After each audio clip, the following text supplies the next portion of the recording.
Alam nyo ngayon, mga trop, sa panahon ngayon, napakaswerte ng kriminal. Sipin mo, international ang tagapagtanggol nila.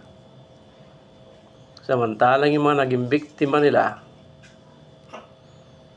walang nakakaalala kahit isa na baon sa limot. Sabi ng human right, nasaan daw yung karapatang pantao ng mga namatay sa EJK? Ang tanong, nasaan naman yung karapatang pantao ng pinatay ng mga adik, drug lord at kriminal na yan?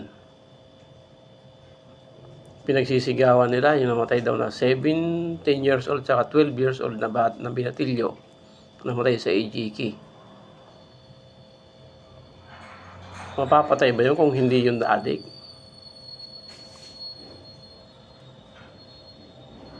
Samantalang yung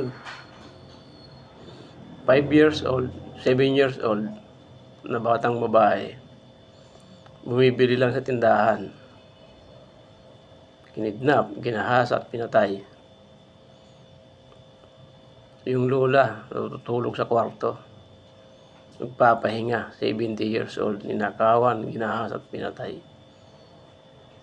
Isang araw lang, nabalitaan sa TV, kinabukasan wala na. Binaon na lahat sa limot. Samantalang yung namatay sa EJK, tapos na yung termino ni Pangulong Duterte, hanggang ngayon hinahalungkat pa nila. Sinasabi nilang nasaan daw yung karapatang pantao ng mga namatay na yon sa EJK. Pero yung mga pinatay ng mga kriminal, mga adik, mga drug lord na yon, nawala ang karapatang pantao. Kaya at tanong, kanino ba talaga ang hustisya?